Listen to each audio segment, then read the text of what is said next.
Is the alkaline diet scientific? That is the question of the day. Hello, this is Aishan, aka the Omnivorist.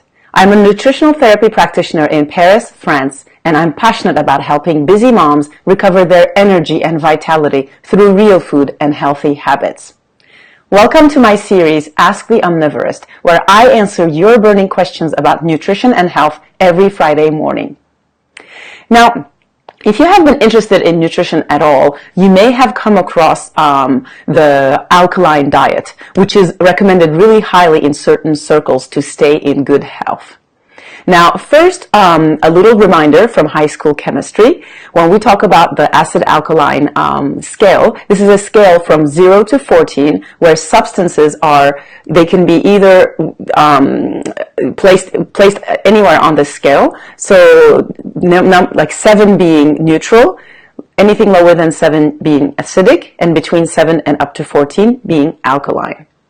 And the hypothesis of the alkaline diet is that the foods we eat leave an alkaline or acid ash in our bodies when they're digested, and this alters the pH of our blood and our urine. And the idea is that our modern diets are filled with foods that are really acid forming, and they cause all kinds of problems in the body, from issues like fatigue and anxiety and insomnia to osteoporosis and all the way to cancer. Now, proponents of this diet say that these acid-forming foods should be reduced or avoided altogether, and foods that are alkalizing should be preferred instead. Now, what are these different kinds of foods they're talking about? In the acid-forming category, you're going to find all animal products like meat and dairy, as well as grains, and also all kinds of processed foods and fried foods. And in the alkaline category, you're going to find some real whole foods, like fruits and vegetables. Now, before we get any further, let me give you a news flash, okay? You cannot consciously alter the pH in your body, no matter how many green smoothies or Buddha bowls you consume. Okay? Now, different tissues in our bodies have different pH levels, optimal pH levels. And these pH levels in the body are very tightly regulated mechanisms, okay? Because they are really crucial. They're a matter of life or death. So our bodies try really, really hard to keep things in check. And as far as our blood pH goes, our blood pH is supposed to be a little on the alkaline side, just a little over 7, and it is our kidneys' job to keep things in check when it comes to our blood pH, okay? And actually, diet does not play a role in this. Now, not surprisingly, this theory is also not borne out by studies.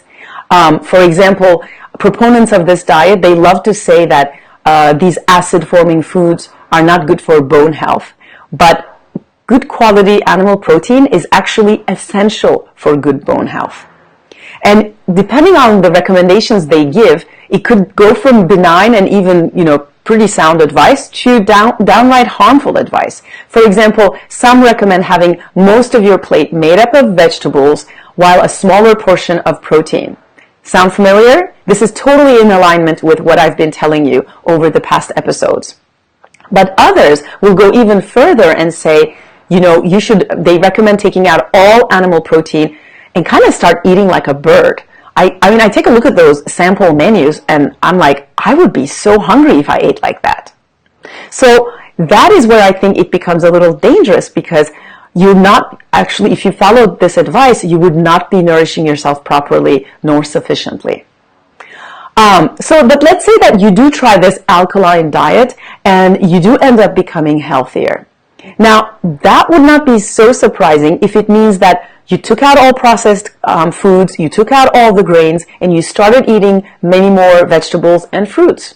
That would definitely be reasonable to expect that your health would improve. But that would not be because of some obscure explanation about blood physiology. So let me say it once again. Base the majority of your diet on real whole foods that your great-grandmother would have recognized. So we're talking about foods that are properly sourced, properly prepared, seasonal and local as much as possible. And more specifically, what does that look like?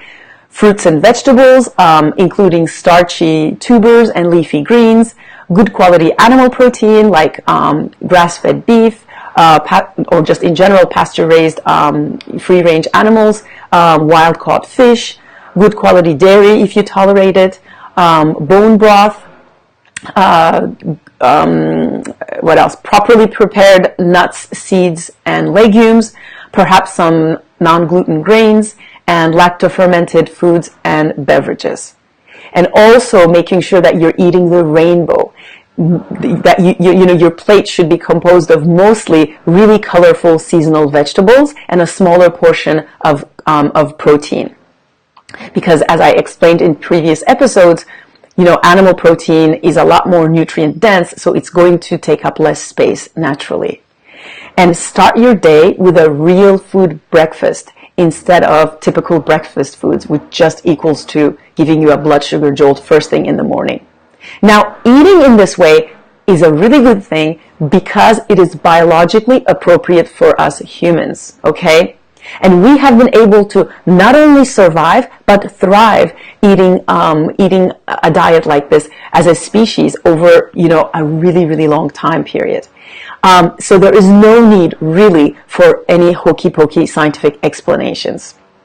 I think that these kinds of fad diets, in the end up doing us a big disservice because they sometimes give really wrong information and the really wrong messages about food, and it just ends up contributing to that nutrition confusion.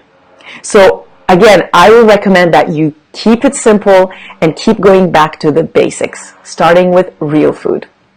So that's what I have for you today. I really hope that you've been finding the information in these videos useful.